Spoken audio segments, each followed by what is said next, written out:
বাইরে থেকে কয়েক হাজার টাকা রোজগার করে এনে দিলেই সে দায়িত্ববান পুরুষ হয়ে যায় না, ফ্যামিলির পাশে থাকতে হয়। আমার তো স্বামী আছে, আমার স্বামী থাকতে আমি অন্যের কাছে কেন যাব বলুন তো সাহায্যের জন্য? কেন যেতে হবে? আমার তো শ্বশুর নেই, শাশুড়ি নেই, আমার কেউ নেই, আমার পাশে কেউ নেই। একটা মেয়ে যতদিন বাবার বাড়িতে থাকে, বাবা মায়ের একটা দায়িত্ব থাকে। বিয়ের পরে তো সেই দায়িত্ব কর্তব্যগুলো স্বামীকেই পালন করতে হয়। আপনারা তো অনেকেই আছেন যাদের সংসার জীবন অনেকটা পার করেছেন, আপনারা তো ভালো জানবেন। আপনারা বলুন তো, হ্যাঁ, কি আছে মেয়েদের জীবনে স্বামীর ভালোবাসা ছাড়া? আর একটা মেয়ের যদি স্বামীর সুখ না পায়, স্বামীর ভালোবাসা না পায়, আপনারা জানেন সে কতটা যন্ত্রণা নিয়ে বেঁচে থাকে। আমি তো মা হয়েছি, কোথায় যাব? ওখানেই পড়ে থাকি।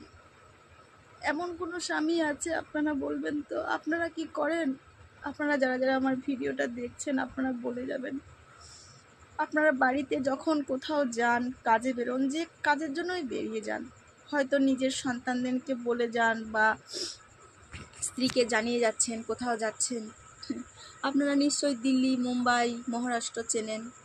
তো সেখানে মিথ্যা কথা বলে কোন স্বামী যায় বলুন তো? মানে আমি যেতে দেব না। পশ্চিমবাংলায় কি আমাদের কাজ নেই? এত হাজার হাজার লোক কাজ করে সংসার চালাচ্ছে, নেই?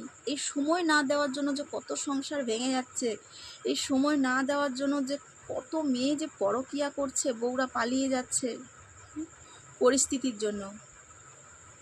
তাকে যখন কান্না করি তার কাছে, তাকে বোঝানোর চেষ্টা করি, সে কোনো কিছুতেই কোনো কেয়ার করে না, উপেক্ষা করে চলে যায়। হ্যাঁ, কেন তাদের বিয়ের আগে ইনকাম করার ভূতটা মাথায় চাপে না? একটা পরের মেয়েকে বিয়ে করে নিয়ে আসার পর তাদের এমন হঠাৎ করে কি হয়ে যায় যে অনেক টাকা রোজগার করতে হবে? আরে বাবা, রোজগার করো, ঘর করো, বাড়ি করো, বাথরুম করো, নিজের পায়ে দাঁড়াও, তারপরে তুমি একটা অন্যের মেয়েকে বিয়ে করে নিয়ে এসো, সংসারে জীবন পালন করো। হুম তাকে কে বলে বাইরে যেতে? আপনারা অনেকেই বলছেন যে বাইরে যায়, তার ফ্যামিলির জন্য তার মন কাঁদে, সে অনেক কষ্ট পায়। আমার বাবাও তো কাজ করে। ওই আমার বাবাকে তো কখনো আমরা বড় হয়ে দেখিনি, কি আমাদেরকে না বলে কোথাও চলে যায়, আমার মাকে না বলে কোথাও চলে যায়।